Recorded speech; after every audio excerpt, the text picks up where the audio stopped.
नमस्कार, पक्ष विपक्ष में आपका स्वागत है। मैं हूं आपके साथ रविंद्र सिंह। अगले साल होने वाले लोकसभा चुनाव के लिए सभी सियासी दलों ने कमर कस ली है। खासकर बिहार में बीजेपी और महागठबंधन के बीच वार पलटवार का सिलसिला शुरू हो गया।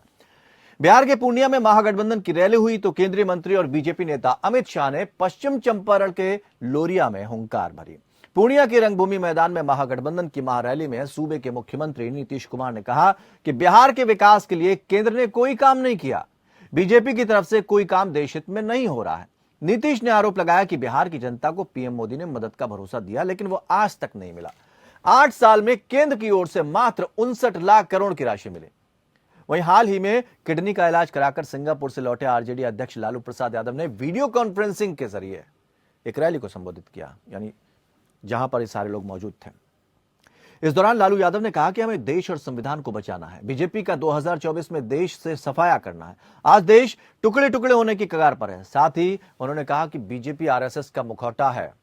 रैली को संबोधित करते हुए लालू प्रसाद यादव ने कहा कि बीजेपी की मानसिकता खतरनाक है। उन्होंने कहा कि 2024 में देश को और मजबूत करना है। साथ ही कहा कि नरेंद्र मोदी वही करते हैं जो आरएसएस चाहता है।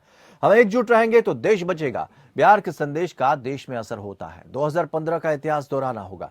डिप्टी सीएम तेजस्वी यादव ने कहा कि एकता ही हमारी पहचान है। उन्होंने कहा कि लालू ने आज तक सांप्रदायिक शक्तियों के सामने घुटने नहीं टेके हैं। उन्होंने कहा कि लालू प्रसाद यादव अगर नहीं डरने वाले तो फिर बीजेपी तो फिर वो तेजस्वी कैसे डरेंगे। और बिहार के डिप्टी सीएम तेजस्वी यादव ने यह भी कहा कि लालू यादव ने कभी सांप्रदायिक ताकतों के आगे घुटने नहीं टेके, उनका बेटा भी नहीं झुकेगा। नीतीश कुमार ने लोकतंत्र बचाने के लिए सही फैसला लिया है। विपक्षी दलों को एकजुट करने का प्रयास किया जा रहा है। सभी एकजुट हुए तो 2024 में बदलाव संभव है। जब जब बिहार लड़ता है तो दिल्ली हारती है। तेजस्वी ने कहा कि हम नीतीश कुमार जी के साथ मजबूती से खड़े हैं। देश में नीतीश जी जैसा नेता नहीं है। नीतीश जी का नेतृत्व हो तो बिहार की गिनती टॉप 5 राज्यों में हो सकती है। उन्होंने कहा कि सभी विपक्षी दलों को बुलाकर कांग्रेस को बात करनी चाहिए। 2024 में बीजेपी को कैसे मात देंगे। तेजस्वी ने बड़ा ऐलान करते हुए कहा कि महागठबंधन का दिल्ली मार्च होगा, बीजेपी को सामने से टक्कर देंगे। जेडीयू अध्यक्ष ललन सिंह ने केंद्रीय गृह मंत्री अमित शाह पर निशाना साधा। शनिवार को पश्चिमी चंपारण में हुई जनसभा में अमित शाह ने नीतीश पर जमकर हमला बोला। अब क्या इन सारी चीजों से बिहार में बदलाव होंगे? आरोप यह भी लगाया गया कि बीजेपी ईडी, सीबीआई और इनकम टैक्स के जरिए राजतंत्र कर रही है। ये लोकतंत्र पर खतरा है, देश को बचाने की जरूरत है। लेकिन इससे पहले गृहमंत्री अमित शाह ने पश्चिमी चंपारण के लौरिया में एक जनसभा में कहा कि जेडीयू और आरजेडी का मेल अपवित्र गठबंधन है। यानी यहां पर वार और पलटवार देखने को मिला।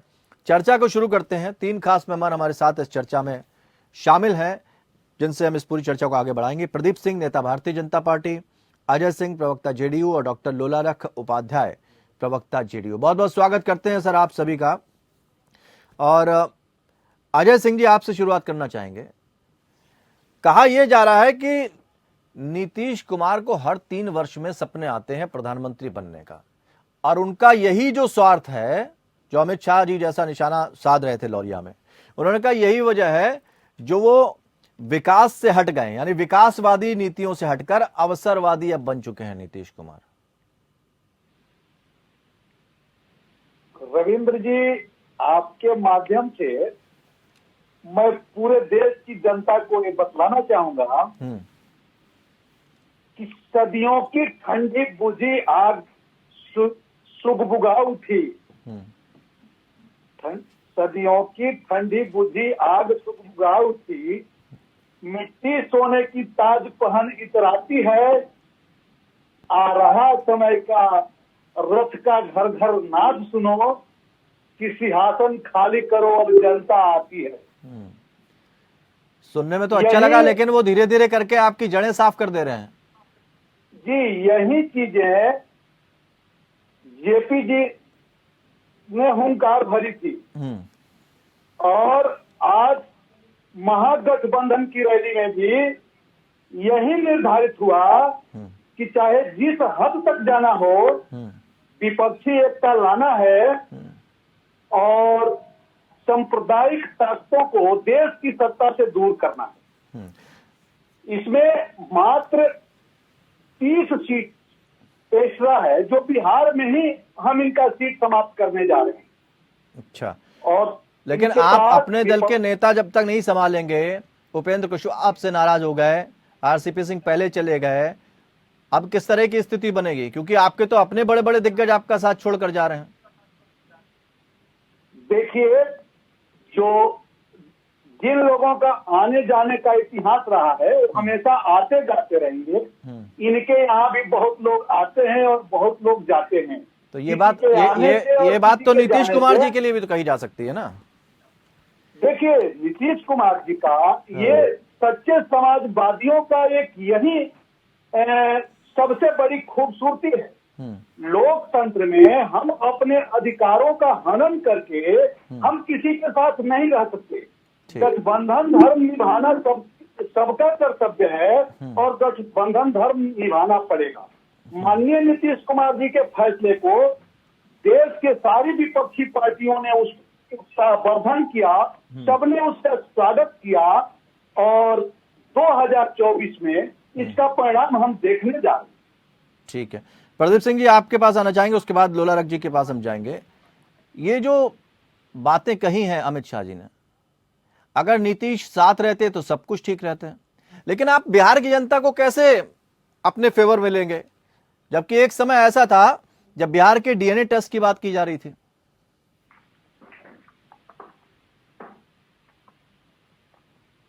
प्रदीप जी आवाज आ रही है? अभी आ रही है। मैं सिर्फ ये जानना चाहता हूं कि बिहार में एक रणनीति बनाई जा रही है और नीतीश कुमार पर निशाना साधा जा रहा है, गठबंधन पर निशाना साधा जा रहा है, लेकिन समझना ये चाहेंगे क्या बिहार ये बातें भूल गया होगा कि स्पेशल पैकेज की बात की गई थी, बिहार का डीएनए खराब बताया गया था, ये सारी बातें आपको लगता है कि बिहार भूल जाएगा?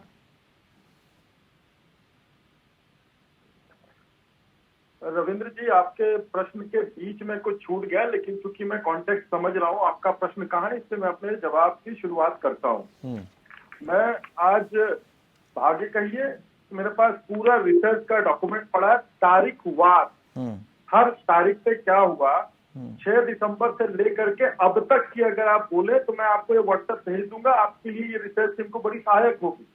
मैं उसका उत्तर दूं उससे पहले एक बात मैं बताता हूँ। देखिए, लोकसभा या लोकतांत्रिक व्यवस्था में क्षेत्रीय दल और राष्ट्रीय दल इनका बड़ा महत्व होता है। क्षेत्रीय दल अपने पास होते हैं अपने क्षेत्र के दम पे, या परिवारवादी पार्टियां या क्षेत्रवादी पार्टियां या राष्ट्रीय पार्टियां।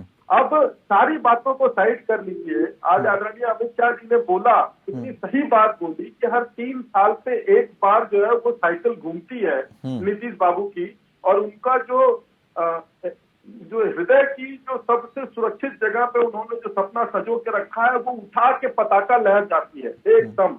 मैं एक बार रांची में झारखंड में माँ भवानी के मंदिर पे गया था, मुझे बड़ी प्रसन्नता हुई थी कि वहां पे जो पताका थी, जो भगवा पताका थी, वो बहुत बड़ी थी, वैसी पताका मैंने देखी नहीं थी। ठीक है, रांची में मंदिर में अगर आप नहीं, लेकिन बिहार में ये भी कहा गया ना कि कुछ लोग ऐसे हैं ना प्रदीप जी, कुछ लोग ऐसे हैं जिनको पता है कि मौसम किस करवट बदलने वाला है।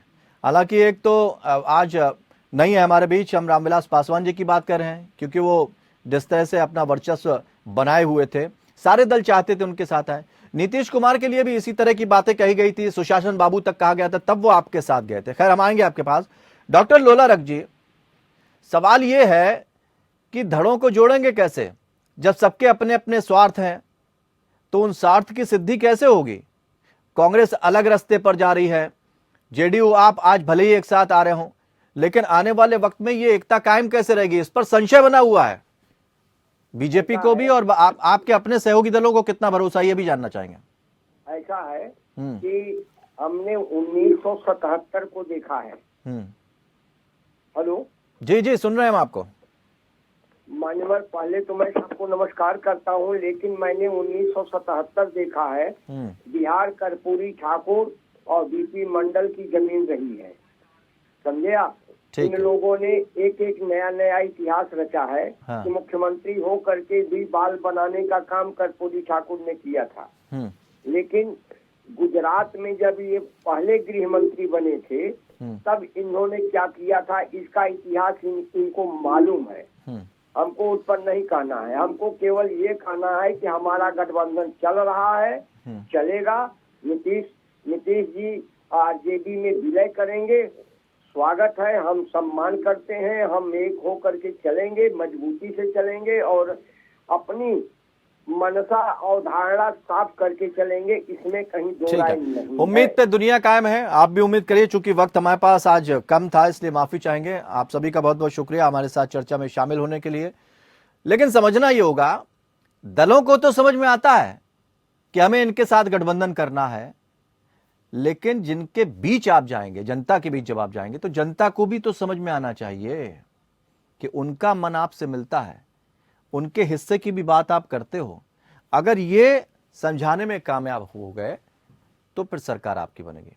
और दोनों दलों के सामने, चाहे महागठबंधन की बात करें और चाहे हम भारतीय जनता पार्टी के गठबंधन की बात करें, दोनों दलों के सामने चुनौती यही है कि जनता को कैसे समझाएंगे कि पिछली बार जो करके गए वही दोहराएंगे या कुछ नया लेकर आएंगे। फिलहाल इतना ही। नमस्कार।